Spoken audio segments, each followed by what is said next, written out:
ശരിക്കും നമ്മളെ big boss ഹൗസിൽ അനുമോളെക്കാളും ഫേമസ് ആയത് നമ്മുടെ പ്ലാച്ചി ആയിരുന്നു. പ്ലാച്ചി വീട്ടിലുണ്ടായിരുന്നതാണോ?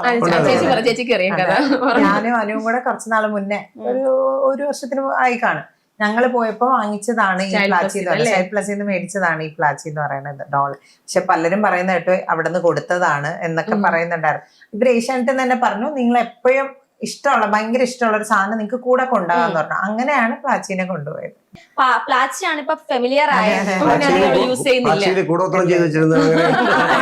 കൂടോത്രം ചെയ്ത് കൊടുത്തുവിട്ടെന്നാ പറയണേ. പ്ലാച്ചിനെ കൊണ്ട് നടത്തിട്ട് അതൊക്കെ ചുമ്മാ അവർക്ക് എന്തെങ്കിലും കണ്ടന്റ് വേണ്ടേ? അവിടെ ഇത്രയും വരെ എത്രയും പിടിച്ചു നിൽക്കണമെങ്കിലേ കണ്ടന്റ് കൊടുക്കണ്ടേ? അല്ല, ആള് പൊതുവെ ഭയങ്കര ബബ്ലി നേച്ചർ ആണ്. ഇപ്പൊ ഞങ്ങള് ഫ്രണ്ട്സ് ഒക്കെ കൂടിയാലും എനിക്ക് കുറച്ച് ക്ലോസ് ഫ്രണ്ട്സ് ഉണ്ട്. അവള് നമുക്ക് ഇഷ്ടമാണ് അവള് വരുന്നത്. കാരണം അവളെ അവിടെ ഭയങ്കരമായിട്ട് സംസാരിച്ച് നല്ല വൈബാക്കും. അതുകൊണ്ട് തന്നെയാണ് അതുപോലെ അവൾ അവിടെ ചെയ്യുന്നു, അത്രേ ഉള്ളൂ. അതിപ്പോ ഇവിടെ ആയാലും അവിടെ അങ്ങനെയാണ്. ആ ഒരു എല്ലാരും പറയുന്നത് ഒരു ഡ്രാമയാണ്, എല്ലാരും കാണിക്കാനായിട്ട് കുട്ടികളെ പോലെ കാണിക്കുന്നത് എന്നൊക്കെ പറയുന്നത്. ആൾക്കാർക്ക് അറിഞ്ഞില്ലല്ലോ അവളെ ക്യാരക്ടർ അറിയില്ല, അതുകൊണ്ടാണ് അങ്ങനെ പറയുന്നത്. നിങ്ങളായിരുന്നു ഏറ്റവും കൂടുതൽ സപ്പോർട്ട് അനുമോൾക്ക് ആക്ടിംഗ് ഫീൽഡിലേക്ക്? ആദ്യം നമുക്ക് ഇതിൽ പോയപ്പോഴത്തേക്കും വലിയ ഹസ്ബൻഡാണ് ചാൻസ് കൊടുത്തത്. പക്ഷെ നമുക്കറിയാം നമ്മള് നാട്ടും പ്രദേശത്തല്ലേ, അപ്പൊ ആദ്യം ഇതിനകത്തോട്ട് പോകുമ്പം ചുറ്റുമുള്ളവരും കുറ്റം പറഞ്ഞവരുണ്ട്, ഒരുപാട് പേരുണ്ട്. പക്ഷെ അവള് അതൊന്നും നോക്കാതെ ഇതുവരെ എത്തി. അവളെ ഒറ്റ കഴിവുകൊണ്ട് ഇങ്ങനെ ദിവസം, കാരണം വെറുതെ ഇരിക്കൂല ആള്. ഓരോ വർക്ക് എവിടെ ചെറിയ വർക്ക് കിട്ടിയാലും തുച്ഛമായ പൈസ ആയാലും പോയി ഇനാഗ്രേഷൻ ആയാൽ പോലും വേറെ ഏത് ജില്ലയായാലും ചെറിയ എമൗണ്ട് ആയാലും അവള് പോകും. അത്രയും പൈസ കിട്ടുമല്ലോ എന്ന് കരുതി ട്രെയിൻ കയറി അല്ലെങ്കിൽ ബസ് കയറി പോകും. സ്വന്തമായിട്ട് തുണി അങ്ങനെ ഇവിടെ എത്തി. ആദ്യമൊക്കെ ഡ്രസ് ഒന്നും ഇല്ലായിരുന്നു, ഒത്തിരി ഡ്രസ്സ് വേണ്ടേ. അപ്പൊ അവള് ഫാഷൻ ഡിസൈൻ പഠിച്ചിട്ടുണ്ട്.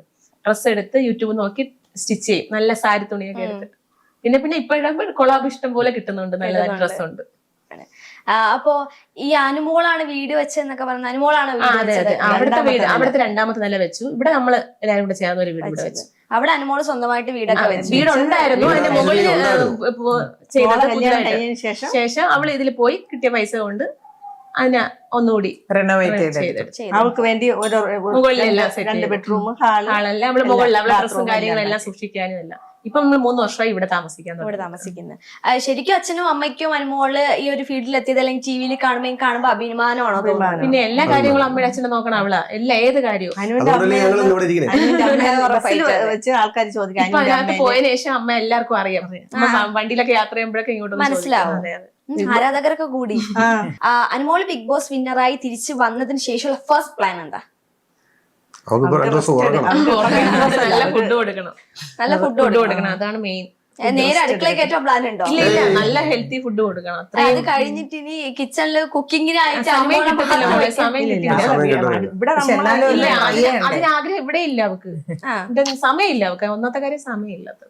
നല്ല ആഗ്രഹമില്ലേ? ഉണ്ട്, എനിക്കുണ്ട്. ഞാൻ അവിടെ ചെന്നപ്പോഴും പറഞ്ഞു ഇത്രയും നന്നായിട്ട് കുക്ക് ചെയ്യുമെങ്കിൽ നമ്മൾ അറിയണമല്ലേ ചെയ്തിട്ടുണ്ട് ആള്. അതൊക്കെ ഒന്നും. അപ്പം ഉറക്കമാണ് ഫസ്റ്റ് പ്ലാൻ. അതിനുശേഷം ഒരു ബിഗ് ബോസിന് ഫണ്ട് കിട്ടിയതിന് ശേഷമുള്ള ഫസ്റ്റ് എന്താ ചെയ്യാൻ പോകുന്നത്? അതൊക്കെ അവളല്ലേ ഡിസൈഡ്. എന്നാലും അനുമോളെ പേഴ്സണലി ഭയങ്കരമായിട്ട് അറിയാവുന്ന ആൾക്കാരല്ലേ. അച്ഛനെ ഹോസ്പിറ്റലിൽ കൊണ്ടുപോകാൻ പക്ഷെ താല്പര്യമില്ല. ചെയ്താലും അത് സക്സസ് ആവുമെന്നുള്ള പേടിയുണ്ട് അച്ഛന്. ഉള്ളത് കൊണ്ട് അങ്ങ് പോവാന്ന് അച്ഛൻ പറയണേ. 4th സ്റ്റേജ് ചെയ്ത് കഴിഞ്ഞാലേ ചിലപ്പോ സക്സസ് ആവൂല. ഉള്ളത് പോകുന്നുണ്ട്. ഇനി അവിടെ ചെയ്ത് കഴിഞ്ഞാൽ 6 മാസം റെസ്റ്റ്, പിന്നെ ശരിക്കും എന്താ പറ്റിയ അച്ഛന്? അത് ആയിരുന്നു ജോലി. റീപ്ലേസ്മെന്റ് ചെയ്യണം. നല്ല 4th സ്റ്റേജ് ആയി, ഒട്ടുമില്ല. ഓക്കെ അല്ല.